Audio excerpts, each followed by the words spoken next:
আমন্ত্রণ জানাচ্ছি আপডেট সংবাদে। শুরুতেই জানিয়ে দিব গুরুত্বপূর্ণ শিরোনাম, এরপরেই থাকবে বিস্তারিত। গোপন তথ্য ফাঁস, গাজা যুদ্ধের ৮ বিষয় প্রকাশে ইসরায়েলি বাহিনীর নিষেধাজ্ঞা। এদিকে পশ্চিম তীরে অভিযান, গ্রেপ্তার, বেথলেহেমে ইসরায়েলি হামলা। ইয়েমেনের হুঁশিয়ারি, এই অঞ্চল জ্বলন্ত যুদ্ধক্ষেত্রে পরিণত হবে। লোহিত সাগরকে সামরিকীকরণ জাহাজ চলাচলে বিপন্ন করে তুলবে। এরপর জানাবো রাশিয়ার ২৮টি ড্রোন ভূপাতিত করার দাবি ইউক্রেনের। তাইওয়ানকে চীনের সাথে একীভূত করা হবে, জো বাইডেনকে হুঁশিয়ারি চীনের। আরও জানাবো ১০ বছরের মধ্যে সর্বোচ্চ আত্মঘাতী হামলার রেকর্ড পাকিস্তানে।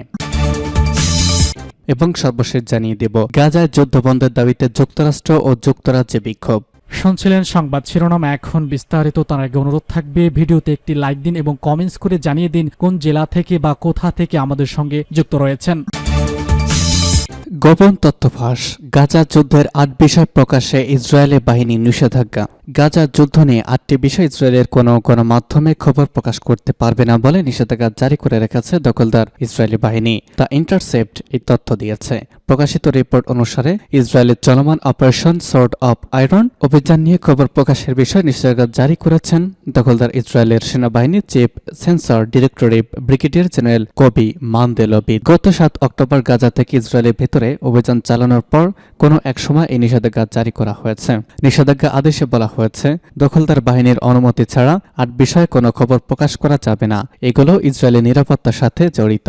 এ বিষয়ে পত্রিকা ও রেডিও টিভির রিপোর্টার এবং ডেস্কের সাংবাদিকদের বিস্তারিত জানানোর অনুরোধ করেছে দখলদার বাহিনী। যেসব বিষয়ে নিষেধাজ্ঞা জারি করা হয়েছে সেগুলো হলো ইসরায়েলে ব্যবহৃত অস্ত্রের ধরন, হামাস কী ধরনের অস্ত্র দখল করেছে, ইসরায়েলের মন্ত্রিসভায় নিরাপত্তা নিয়ে আলোচিত বিষয়গুলো এবং গাজায় বন্দী থাকা ইসরায়েলিদের নিয়ে যে কোনো তথ্য। এছাড়া ইসরায়েলি সেনাদের অভিযান সম্পর্কে বিস্তারিত কথা বলা যাবে না। ইসরায়েলের গোয়েন্দা বিষয় ও ইসরায়েলের যেসব স্পর্শকাতর স্থানে গাজার রকেট আঘাত এনেছে সেসব বিষয়ে কথা বলা নিষেধ। এর পাশাপাশি সাইবার হামলা ও সিরিয়ার সেনা কর্মকর্তাদের গাজার যুদ্ধক্ষেত্রে পরিদর্শন নিয়েও কোনো রকমের খবর বা তথ্য প্রকাশ করা যাবে না, সূত্র জানাচ্ছে পার্স টুডে। পশ্চিম তীরে অভিযান, গ্রেপ্তার, বেথলেহেমে ইসরায়েলি হামলা। ইসরায়েল অধিকৃত পশ্চিম তীরে পরদিন শুরু হয়েছে জেনি শরণার্থী শিবিরে হামলা ও বেশ কয়েকজনকে গ্রেপ্তারের মধ্য দিয়ে আজ সকালে অঞ্চল জুড়ে অভিযান চালিয়েছে ইসরায়েল। খবর আল জাজিরার। অভিযানে ইসরায়েলি বাহিনী বেশ কয়েকজনকে গ্রেপ্তার করেছে। হামলার শিকার হয়েছে শহরগুলোর মধ্যে বেথলেহেমও রয়েছে। জেনিনকে সাধারণত দখলদারিত্বের বিরুদ্ধে ফিলিস্তিনি প্রতিরোধের প্রতীক হিসেবে দেখা হয়। ৭ অক্টোবর ইসরায়েল হামাস যুদ্ধ শুরুর পর জেনিন বারবার ইসরায়েলি বাহিনীর হামলা লক্ষ্যবস্তুতে পরিণত হয়েছে। আজ ইসরায়েলি বাহিনীর অভিযানে ফেলিয়ার বোমা ফাটানোর বিষয়টি জানিয়েছে জেনিন ভিত্তিক ফ্রিডম থিয়েটার। জেনিন সন্ত্রাসী শিবির থেকে আল জাজিরা সংবাদদাতা ইমরান খান বলেছেন, ইসরায়েলি বাহিনী অন্তত 10টি বাড়িতে অভিযান চালিয়েছে। তারা ফিলিস্তিনিদের গ্রেপ্তার করার জন্য খুঁজছিল বলে জানিয়েছে, তবে কাউকে আটক করা হয়নি। ইমরান খান বলেন, ইসরায়েলি বাহিনী ফিলিস্তিনি যোদ্ধাদের বেরিয়ে এসে আত্মসমর্পণের আহ্বান জানায়, কিন্তু তাতে কিছু হয়নি। বাসিন্দারা বলছেন এটি হয়রানি ছাড়া আর কিছুই নয়। তিনি বলেন, জেনিন সন্ত্রাসী শিবির এখন অধিকৃত পশ্চিম তীরের অন্যান্য শিবিরের মধ্যে সবচেয়ে বেশি অভিযানের শিকার। ইসরায়েলি বাহিনী শিবির প্রতিরোধ ও জাতীয়তাবাদের প্রতীকগুলো ধ্বংস করেছে। নাবলুস, জেরিকো, রামাল্লা ও বেথলেহেমেও রাতভর ইসরায়েলি হামলা শিকার হয়েছে বলে জানিয়েছেন আল জাজিরার সংবাদদাতা হামাদা সালহুদ। খ্রিস্টান ধর্মাবলম্বীদের বিশ্বাস, বেথলেহেমেও যিশু খ্রিস্টান বেথলেহেমে। নাবলুসের উত্তর পশ্চিমের বুরকা গ্রামে ইসরায়েলি বাহিনী জ্যেষ্ঠ নাগরিক সহ অন্তত 20 জনকে গ্রেপ্তার করেছে।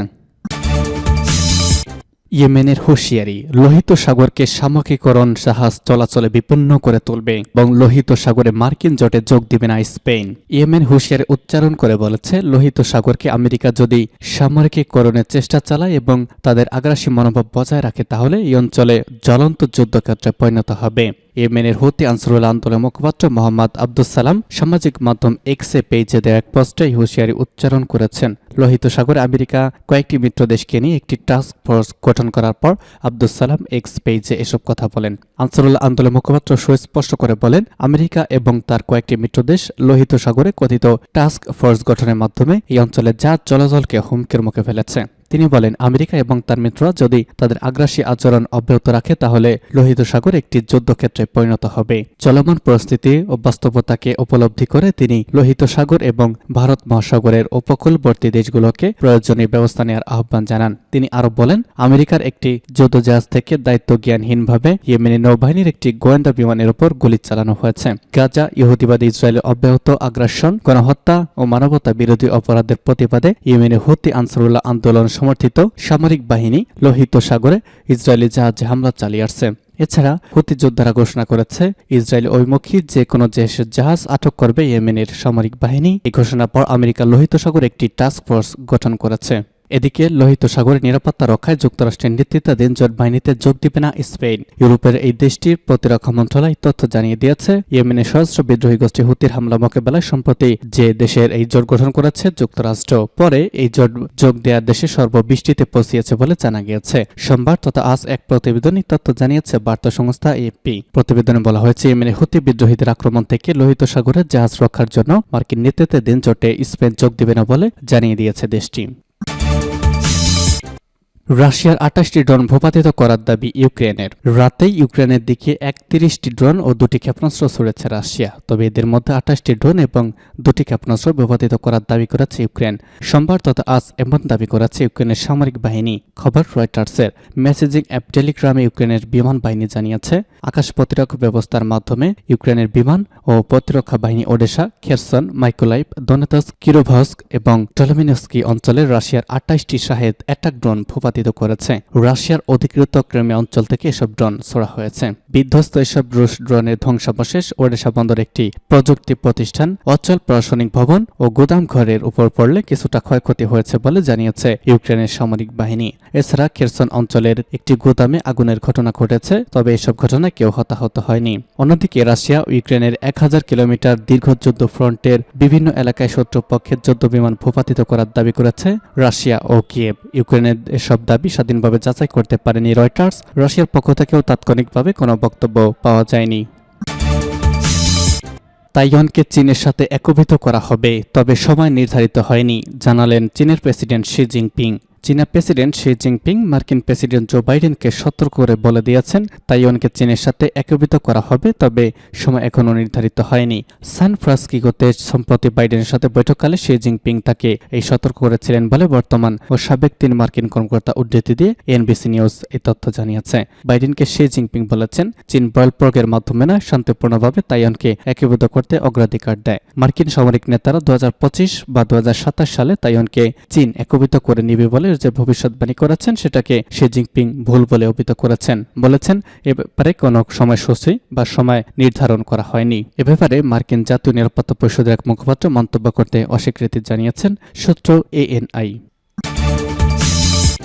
এবং সর্বশেষ জানাবো, 10 বছরের মধ্যে সর্বোচ্চ আত্মঘাতী হামলার রেকর্ড পাকিস্তানে। চলতি 2023 সালে পাকিস্তান জুড়ে যত আত্মঘাতী বোমা হামলার ঘটনা ঘটেছে তার সংখ্যা গত 10 বছরের মধ্যে সর্বোচ্চ। দেশটির থিঙ্ক ট্যাঙ্ক সংস্থা Pakistan institute for conflict and security studies সোমবার তথা একটি বিবৃতিতে জানিয়েছে এই তথ্য। বিবৃতিতে পিক্স জানিয়েছে, 2023 সালে 1 জানুয়ারি থেকে পর্যন্ত পাকিস্তান জুড়ে আত্মঘাতী হামলা হয়েছে মোট 29টি, আর এসব হামলায় নিহত হয়েছেন 329 জন এবং আহত হয়েছেন অন্তত 582 জন। এর আগে 2013 সালের জানুয়ারি থেকে ডিসেম্বর পর্যন্ত পাকিস্তানে আত্মঘাতী বোমা হামলার ঘটনা ঘটেছিল 47টি। সেসব হামলায় প্রাণ হারিয়েছেন 683 জন। তারপর থেকে ধীরে ধীরে পাকিস্তানে আত্মঘাতী হামলার হার কমে আসছিল, কিন্তু চলতি বছরের শুরু থেকে ফের তাতে ঊর্ধ্বগতি পরিলক্ষিত হচ্ছে বলে বিবৃতিতে জানিয়েছে পিক্স। এমনকি গত বছর 2022 সালের তুলনায় চলতি বছর আত্মঘাতী হামলার হার 93% বেড়েছে। এমন এসব হামলায় নিহত এবং আহতের সংখ্যা যথাক্রমে বেড়েছে 226% এবং